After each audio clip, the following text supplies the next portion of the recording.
기를 소망합니다. 하나님의 사랑으로 사랑합니다. 함께 인사 나누겠습니다. 여러분, 마태복음 5장 9절의 말씀 오늘의 본문에 보면요, 화평하게 하는 자는 복이 있나니 그들이 하나님의 아들이라 일컬음을 받을 것이라 이야기가 되어집니다. 오늘이 이 화평케 하는 자가 복이 있다라는 말씀의 마지막 제목을 가지고 마지막 말씀을 함께 나누기로 원하는데, 여러분, 제목에 이렇게 기록해 두었습니다. 하나님의 화평을 가진 사람. 여러분, 오늘 본문에요, 결론을 한번 좀 살펴보셨으면 좋겠어요. 본절을 보시면 하나님의 말씀을 가지고 세상을 화평케 하는 자는, 그 뒤에가 중요하겠죠. 뭐가 있냐면 복이 있다라고 말씀하시면서 하나님의 아들이라 일컬음을 받을 것임이라 라고 이야기합니다. 저는 우리 성도님들 모두에게 질문하고 싶습니다. 여러분, 그렇다면 이 본문에서 중요한 것은 화평케 하는 것이겠습니까? 아니면 하나님의 아들이라 일컬음을 받는 것이겠습니까? 하나님의 아들이라 일컬음을 받는 거예요. 화평케 하는 어떠한 수단 아니면 어떠한 일들을 한다면 내가, 하나님께서 너희에게 복을 줄 텐데, 그 복이 뭐냐면 하나님의 아들이라 일컬음을 받는 것이라. 다시 말해보면요, 하나님의 아들이라는 일컬음을 받기로 한다면, 너희가 정말 그 복을 너의 것으로 쟁취하고자 한다면 너희는 화평케 하는 일을 해야만 할 거야 라고 이야기합니다. 그러나 여러분, 오늘은 조금 문제점 하나를 지적하고 때로는 어쩌면 우리가 가지고 있는 오류 하나를 좀 돌이켜 봤으면 좋겠습니다. 우리가요, 어쩌면 한국 교회가 말이죠, 아니면 지금에 있는 모든 기독교의 종교들이 하나님의 말씀을 가지고 간다 하지만 적당한 실수를 하고 있는 것이 뭐냐면, 하나님의 아들이라 일컬음을 받는 것보다 화평케 하는 것을 더 소중하게 생각합니다. 여러분, 이것이 무엇을 의미하는지 잘 생각해 봐 주셨으면 좋겠습니다. 하나님께서는 말씀을 통해서 너희가 화평케 하는 일을 한다면 그 뒤에 복이 있을 텐데 하나님의 아들이라 일컬음을 받을 것이라 말했어요. 중요한 건 하나님의 아들이라 일컬음을 받는 것이 우리의 꿈이어야 되고, 하나님의 아들이라 일컬음을 받는 것이 우리의 소원이어야 되고, 이것이 우리의 바람이다 보니, 그래, 내가 이제 화평케 해봐야겠다. 하나님의 아들이란 일컬음을 내가 너무너무 받고 싶은데, 나는 하나님의 아들이란 일컬음을 받기를 너무 소원하는데 이걸 어떻게 얻을 수 있지? 말씀에 화평케 하라 말씀하셨구나. 그럼 이제 화평케 해야지. 이렇게 가야 되는데, 요즘의 교회들은요, 어쩌면 지금의 기독교는요, 하나님의 아들이라 일컬음을 받는 것보다 화평케 하는 것을 더 소중하게 생각합니다. 그래서 화평케 하기 위해서라면 하나님의 아들이라 일컬음을 받지 않아도 화평케 하기를 선택해요. 이것을 조금 크게 보면 뭐라 말할 수 있겠습니까? 여러분, 이거를 종교 대통합이라고 이야기하면 어떨까요? 많은 사람들이요, 기독교 안에서 말이죠, 우리 기독교가 조금은 배타적이랍니다. 그래서 사람들이 교회를 뭐라 이야기하냐면 다른 종교를 왜 인정하지 않냐는 거예요. 왜 기독교에만 종교가 있고 믿음이 있고 진리가 있다 이야기하느냐, 다른 종교에도 진리가 있지 않겠느냐 이야기를 해요. 여러분, 그러한 이야기들이 주고받아질 때에 기독교가 고개를 끄덕여 주었습니다. 왜냐하면 화평케 해야 되거든요. 우리는 싸우는 사람들이 아니라 평안을 주기 위해서 온 사람들이죠. 우리는 세상 사람들의 마음의 번뇌함과 어쩌면 사람들이 가지고 있는 고민을 좀 지워주면서 마음을 평안하게 만들어주는 역할, 이것이 우리 기독교가 해야 될 일 아니겠습니까? 왜냐하면 화평케 하는 사람이라는 직분을 받았으니까요. 그래서 우리가 복음을 변질시키더라도, 하나님의 말씀에서는 나만이 진리다, 나만이 길이다 말씀했지만, 우리가 화평케 하기를 선택함으로 다른 종교에도 진리가 있습니다. 맞아요. 기독교가 아닌 다른 종교에도 하나님의 음성이, 하나님의 구원하심이 있을 수 있습니다 라고 말하는 사람들이 있어요. 여러분, 오해하지 마십시오. 이거 틀린 거라고 말하고 있는 겁니다. 이렇게 하면 잘못된 거라고 말하고 있는 거예요. 그러나 사람들이요, 화평케 하는 것을 더 소중하게 생각해서 하나님의 아들이라 일컬음을 받는 것을 포기합니다. 하나님의 아들이라 일컬음을 받는 것을 잠시 내려놓더라도, 하나님의 말씀에 진리를 내려놓더라도 화평케 하기를 더 좋아합니다. 이것을 크게 보니까 방금 전에 이야기됐던 대통합 운동이지만, 여러분 작게 보면 어떻게 하겠습니까? 직장 생활하시면서, 아니면 저는 어린 시절 학교 생활하면서 식사 시간 기도하라 그럽니다. 그러면 이걸 가지고 교회 안에, 학교 안에 많은 논쟁이 일어나잖아요. 제가 밥을 먹으면서 기도를 하면 친구들이 오며 가며 기독교에 대한 논의와 논쟁들이 시작됩니다. 그러면 저는 고민하게 되죠. 굳이 내가 밥 먹으면서 눈 감고 기도하지 않아도 속으로 식판 들고 걸어가면서, 그러면서 기도 잠깐 해도 이거 하나님이 내 마음을 아실 테니 받으실 테고, 그러면 사람들이 기도하는 것 때문에 가불론박의 이야기들이 일어나지 않을 테니 이 또한 합평하기도 하고 얼마나 좋은 방법이겠는가 생각하죠. 여러분, 하나님의 아들이라 일컬음을 받는 것이 소중해지지 않는 순간, 화평케 하는 것이 우리의 목적이 되는 순간, 화평케 하는 것이 우리의 꿈인 것처럼, 이것이 우리가 가지고 있는 가장 원하고 바라는 것인 것처럼 생각하는 순간 이러한 변질이 일어나기 시작합니다. 하나님의 마음을, 하나님의 말씀을 모른 척하고 어쩌면 말씀 속에 있는 진리는 뒤로 내려놓은 채 사람과 나 사이에 분쟁이 일어나지 않는 것을 수단으로, 목적으로만 가지고 간다는 거죠. 이걸 뭐로 예를 들은 게 좋을까 고민을 하면서 설교를 해보았는데요. 사실은 마땅한 예가 떠오르진 않았습니다. 하지만 우리 이 수요 예배 들어오시는 분들은 그래도 다들 주부이실 테니까, 밥은 한 번쯤 지어보셨을 테니까 여러분, 이러한 예가 어떨까 하는 생각이 들었습니다. 배가 너무너무 고픕니다. 그럼 우리가 원하는 것은 밥을 먹는 겁니다.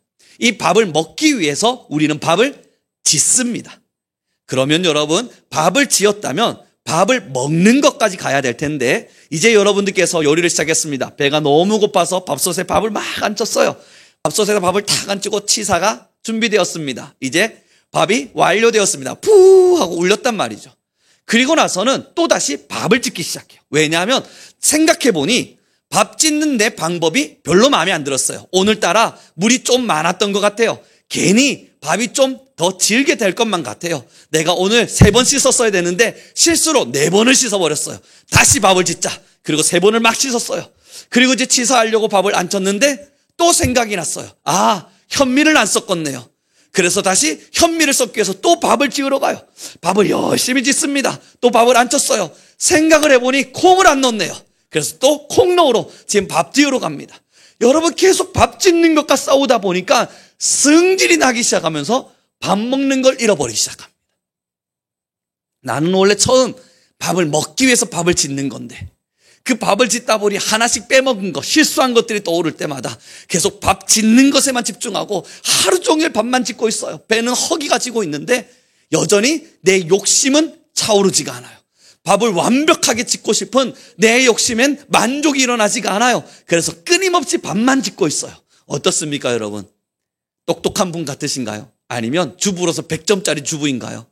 밥을 열심히 짓고자 하니까, 완벽한 밥을 만들고자 최선을 다하고 있으니 100점짜리 주부다. 정말 그렇게 말씀하시겠습니까? 아니면 저 미련한 사람, 그냥 오늘은 좀 먹고 다음에 제대로 하면 되지 라는 마음을 가지시겠습니까? 사람들이요, 화평케 하면 하나님의 자녀가 된다는 그 복이 내 것이 될 거라 생각했어요. 그러다 보니까 교회는요, 여러분, 이웃과 화목하십시오. 형제와 하나 되십시오. 서로 사랑하면서 그렇게 모든 사람들을 통용하십시오. 교회는 사랑을 전파하는 곳 아닙니까? 여러분, 사랑하십시오. 이웃에게 사랑을 전달하십시오. 이웃의 못난 점을 감싸 주십시오. 때론 이웃이 틀리다 여겨지더라도 용납하시고 이해하십시오. 그 이유는 우리가 하나님의 아들이라 일컬음을 받기 위해서였습니다. 그러나 이러한 가치 속에서 하나님의 아들이라 일컬음을 받는 것은 저기 멀리 던져버리고 계속 밥만 짓고 있는 거예요. 어떻게 하면 좀 더 화평하게 할 수 있을까? 어느 정도까지 더 화평하게 해야만 할까? 어디까지 내가 용납해야 될까? 어디까지 수용해야 될까? 끊임없이 나가다 보니 어디까지 왔냐고요. 여러분, 교회에만 진리가 있는 게 아니래요. 그런데도 많은 교회들이 그러하지, 그럼 당연하지, 고개를 끄덕이고 있다고요. 왜냐고요? 화평하게 하기 위해서입니다. 그 가장 대표적인 주자들이 누구냐면 바로 천주교입니다. 여러분, 성당의 천주교는 화평과 평안이라고 하는 것, 그래서 모든 사람들과 인류의 평안이 임하는 것이 그들의 가장 아름다운 목적이 되어버렸습니다. 왜냐하면 예수님은 평안 때문에 오셨거든요. 그래서 여러분, 그 평안의 가장 쟁점 어디로 갈 수 있을까? 가다 보니 예배 때 그 미사를 드린다 그러죠. 천주교에서 미사를 드릴 때 스님을 부르는 거예요. 스님 오셔서 오늘은 법경 한 번만 좀 읊어주십시오. 여러분, 그런 일들 비일비재하게 일어납니다. 천주교 신부님들, 이제는 오늘 석가탄신일 됐으니까 그래요, 이제 내가 오늘 가서 그 절에 가서 한 번쯤 절도 하고 화평을 이루어 갑시다. 이 세상은 얼마나 난세입니까? 지금 이 세상이 얼마나 혼잡합니까? 평안합시다. 서로 다투지 말자고요. 그 이야기들 속에서 이런 종교 대통합마저도 일어납니다. 사랑하는 성도 여러분, 어떻습니까? 우리에게 있어서는 화평케 하는 것이 목적인가요? 아니면 하나님의 아들이라 일컬음을 받는 것이 목적인가요? 하나님의 아들이라 일컬음을 받고 싶어서 화평을 선택한 겁니다. 하나님의 아들이라 일컬음을 받기 위해서 화평을 수단으로 삼은 겁니다. 그러나 하나님의 아들이라 일컬음을 받는 것에 방해가 되는 화평이라면, 하나님의 아들이라 일컬음을 받는 것을 막는 화평이라면 우리는 그 화평을, 그 평안을 가감하게 버릴 줄도 알아야 합니다. 왜냐하면 우리에게 주어질 복, 하나님의 아들이라 일컬음을 받는 이것이 우리의 소원이기 때문이에요. 사랑하는 성도 여러분, 우리 옆 사람에게 이렇게 인사했으면 좋겠습니다. 우리 함께 하나님의 아들이라 일컬음을 받읍시다. 그래서 여러분, 오늘 뉴스를 잠깐 보았더니요, 이 캐나다에서 역도 경기가 열렸습니다. 역도 경기가 열렸는데 여자 역도 경기입니다. 이제 데드리프트라 그러죠. 들어올리는, 무거운 것을 들어올리는 이제 경기가 열렸는데요. 누가 봐도 남자가 출전을 했습니다. 턱수염이 가득하고요. 덩치는 산만해가지고요. 그냥 봐도 남자입니다. 그런데 그 남자가 출전을 했어요. 그리고 그 여성 경기에서 1등을 해버렸습니다. 여자들이 여러분 아무리 그래도 남자들이 이제 제대로 마음 먹고 출전한 사람을 어떻게 이기겠습니까? 1등을 해버렸죠. 그런데 이 사람이 어떻게 남자임에도 불구하고 여자의 경기에 참여할 수 있었는가? 이 캐나다의 이 체조법에는 자신이 여자라 생각하면 여자라 인정해주는 법이 있습니다. 그래서 남자가, 누가 봐도 남자가 전혀 어떤 신체적인 부분에도 변화를 주지 않은 정말 남자가 남자로서의 턱수염을 가득 기르고 출전했습니다. 자기는 여자라고 오늘부터 생각하겠답니다. 그리고 여자라 생각을 했으니 오늘은 출전하겠답니다. 1등 하고 돌아서서 이제부터 내가 남자라 생각하면 남자가 되겠죠. 1등에서 이번에 금메달 따가셨어요. 여자 대회에서. 여러분 생각해 보죠. 왜 이러한 결론이 도착했냐고요? 평등이었기 때문입니다. 화평, 평화, 서로가 평안하자, 서로가 화평하자, 서로가 평등하자. 서로의 차이를 인정하지 않은 채 서로의 평등만을 주장하는 순간, 각자가 가지고 있는 차이를 인정하지 않은 채 평등에 의한 화평만을 주장하는 순간 이런 말도 안 되는 결과가 도출됩니다. 종교가 그 길을 그대로 따라가고 있습니다. 우리 기독교와 믿음의 사람들과 믿지 않는 사람들의 차이는 분명해요. 신앙인과 신앙인이 아닌 사람들의 삶의 형태는 분명한 차이를 가지고 있어야만 해요. 여러분의 마음가짐과 하나님을 믿지 않는 사람들의 마음가짐은 분명한 차이를 두고 있어야 돼요. 하나님의 사랑에 매인 사람과 하나님의 사랑에 매이지 않은 사람들의 차이는 정확해야만 해요. 그러나 그 차이를 인정하지 않은 채 내가 차별되어야 된다는 거, 내가 좀 차이를 두고 저 사람들과 차별된 마음의 가짐으로 내가 살아야 된다는 거 인정하지 않은 채 여러분 그저 모두가 화평하기를 원하는 마음으로만 다가가게 되면 교회는 모든 것을 용납하실 겁니다. 여러분 어느 날 제가 교회 와서 불경을 외칠 때 여러분들 중에 한 분이 일어나서 그것이 하나님의 말씀에서 옳습니까? 외치는 날이 오겠죠. 그렇다고 불경을 외치진 않을 겁니다. 예를 드는 거예요.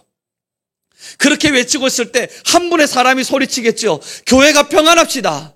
교회가 싸우지를 맙시다. 여러분 좀 넘어갑시다. 교회가 분쟁하고 다퉈서 뭐 하겠습니까? 좀 차분하게 우리 대화로 이야기해 봅시다. 그렇게 하루 지나고 이틀 지나도 제가 불경에 오는 것을 멈추지 않을 겁니다. 여러분 하나님의 말씀에만 진리가 있는 거 아닙니다. 저 석가모니가 가지고 있는 진리도 한번 좀 들어봐 보시죠. 외치고 있을 때 여러분들 중에 누군가가 아니라 말해도 대다수의 사람들이 아닙니다. 교회는 화목해야지요. 교회는 사랑해야지요. 교회는 평안해야지요. 교회는 그래도 서로가 사랑하면서 안식해야지요. 서로 다투지 맙시다. 그 목소리가 커져가기 시작할 때 어느 날 갑자기요. 불경을 외우지 않는 게 어색하게 느껴지실 겁니다. 어느 날 갑자기 제가 불경을 들고 나오지 않고 그 다른 말씀을 가지고 하나님의 성경을 읽을 때 그때 여러분들 모두 어색한데 생각보다 불경이 괜찮았는데 송우령 목사님 다시 불경을 들고 오셔서 읽어보시는 건 어떻습니까? 이야기하게 될 거라고요. 사랑하는 성도 여러분, 이것은 가짜 화평이에요. 하나님의 말씀을 사탄은 교묘하게 섞어서 하나님의 아들 되기를 일컫는 것을 복이라 말하는 것이 아니라 화평하는 것, 이것이 우리의 주 목적인 것처럼 시선을 옮겨버렸습니다. 다퉈야 할 땐 다퉈야 돼요. 싸워야 할 땐 싸워야 돼요. 아닌 것은 아니라 말할 수 있어야 돼요. 그 사람의 마음이 상처 입을 때라도 그것은 틀린 것이라 가르칠 수 있어야 돼요. 여러분, 제가 태국에 선교를 갔을 때요, 톰보이라고 불리는 여학생이 한 명이 있었습니다. 톰보이가 뭘 의미하는지는 대략적으로 아실 텐데요, 여학생임에도 불구하고 남자적인 행동들을 하는 친구들을 톰보이라 부릅니다. 이 별명이지요. 그들은 자기가 남자라고 주장합니다. 저는 그가 진짜 남자가 되고 싶은 줄 알았습니다. 여자아이였어요. 하는 행동 하나하나가 남자입니다. 축구하면 같이 하고 남자들이랑 같이 우통 팍 벗고 수영하고 자기가 여자임에도 불구하고 남자라 주장을 해요. 그리고 여자친구를 사귀어요. 그런 톰보이 한 명이 있었는데요, 그 친구가 하나님의 말씀을 듣기 시작했습니다. 선교사님을 통해서 말씀을 익히기 시작했고요, 하나님의 말씀이 들어가기 시작했어요. 은혜가 누려지기 시작했고요, 살아계신 하나님을 만나기 시작했어요. 제가 여러분 그 아이를 기억합니다. 그리고 그 친구가 스스로 나는 여자입니다 인정하기 시작하는 거예요. 아닌 건 아니라 말해줘야 돼요. 하나님의 말씀에서 틀린 것은 틀린 것이라 말할 수 있어야 돼요. 가정 안의 평안을 위해서, 아니면 우리 서로 사이사이에 하나님의 말씀의 진리가 어긋남에도 불구하고 그 사람의 잘못됨을 지적하지 않는다면, 그리고 그 사람의 잘못됨을 수정하려 하지 않는다면, 여러분, 가짜 화평에 속아서 우리는 어느 날 하나님의 자녀라 이 걸음을 받기보다는 화평케만 하는 사람, 밥 짓는 데에만 집중하고 있는 그런 사람으로 살아갈 수 있습니다.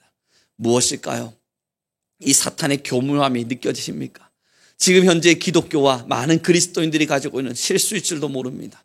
잘못된 건 잘못된 거예요. 틀린 건 틀린 거예요. 가지 말아야 될 길은 가지 않아야 돼요. 그래서 그 사람의 마음이 상처 입더라도, 누군가의 마음이 아프더라도 그 사람이 우리를 향하여 매몰차게 돌아서며 이 사랑 없는 사람이라고 외치더라도 아니라 이것이 너를 향한 진짜 사랑이었노라 고백하며 그 길을 걸을 수 있어야 됩니다. 오늘의 본문을 우리 다시 한 번만 더 읽었으면 좋겠습니다. 같이 읽겠습니다. 시작.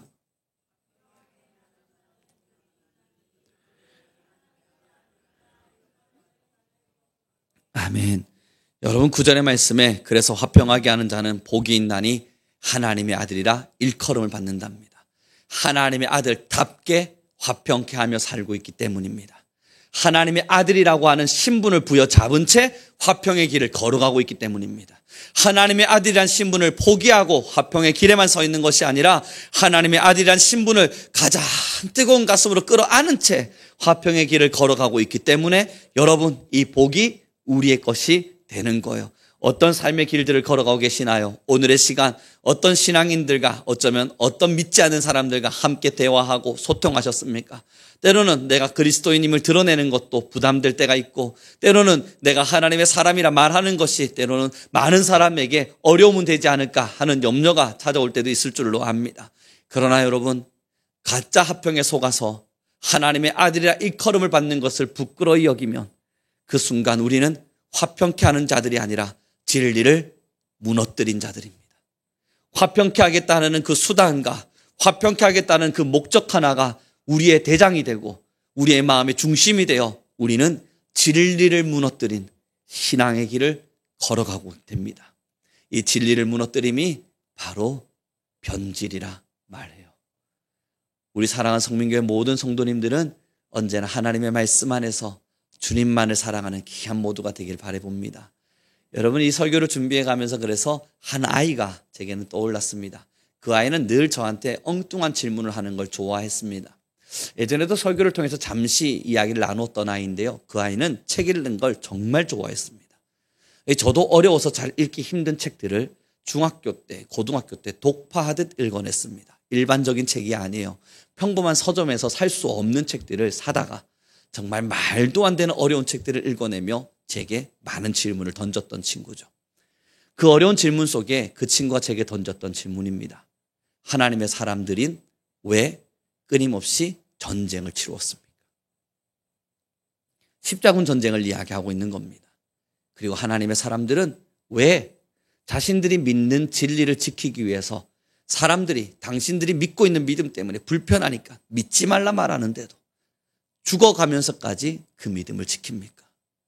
이건 자기를 믿음을 지키는 행위일 수도 있지만 다른 사람들을 불편하게 만드는 겁니다. 왜 그런 줄 아십니까? 그 아이의 논리는 이렇습니다. 사람을 죽인다는 건 힘든 일이에요. 사람을 죽이고 괴롭게 한다는 건 얼마나 마음 아픈 일이에요.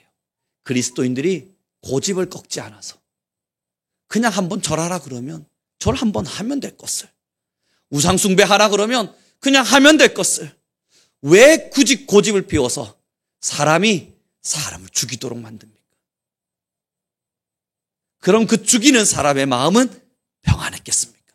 죽는 사람이 대단하다고요? 아니요, 저는 그렇게 생각하지 않습니다. 그 죽이는 자리에 서야만 했던 사람, 그 사람은 얼마나 고통스럽고 얼마나 힘들었겠습니까? 그냥 절 한 번 하면 되잖아요. 그냥 고집 한 번만 꺾으면 되잖아요. 이러한 질문을 받았을 때 그에게 던져주시는 이야기가 하나였습니다.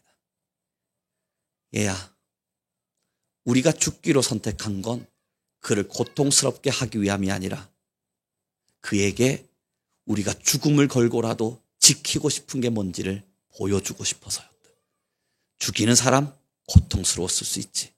그리고 우리에게 벌을 주는 사람도 힘겨웠을 수도 있지만 우리는 죽음을 걸고 외치고 싶었다. 우리가 목숨을 걸고라도 지키고 싶은 진리가 어떤 것이었는지. 그러면 저는 예를 들어줄 수 있죠. 너가 어느 날 너무너무 답답할 때 말이야, 내게 이렇게 말하더라고. 제 생명을 걸고 제 목숨을 걸고 믿어주세요. 저 이거 거짓말 아닙니다. 진짜 제 이름 걸고 제가 맹세할게요. 이거 거짓말 아닙니다. 너 말하더라고. 목숨을 걸고 지킨다는 건 그만큼 다른 사람들에게 보여주고 싶은 거야. 우리가 지키고 싶고 우리가 사랑하는 예수님의 복음이 어떤 것인지. 사랑하는 성도 여러분, 화평케 하는 것보다 우리가 지켜야 될 진리가 더 아름답습니다.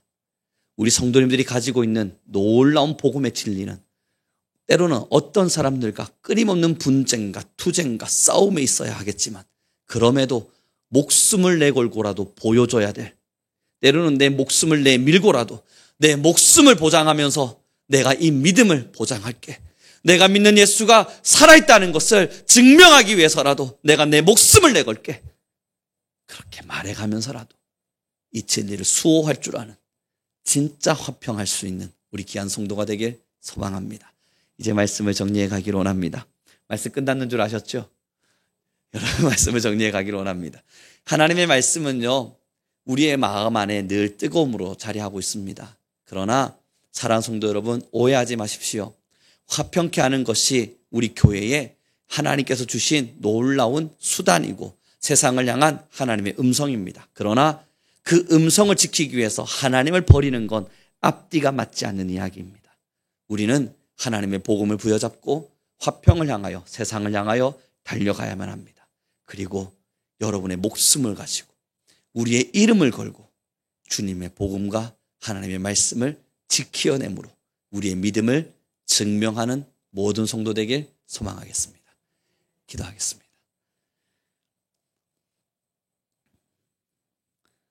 주님, 너무나 감사합니다. 아버지의 놀라운 사랑 안에서 우리 성민교회는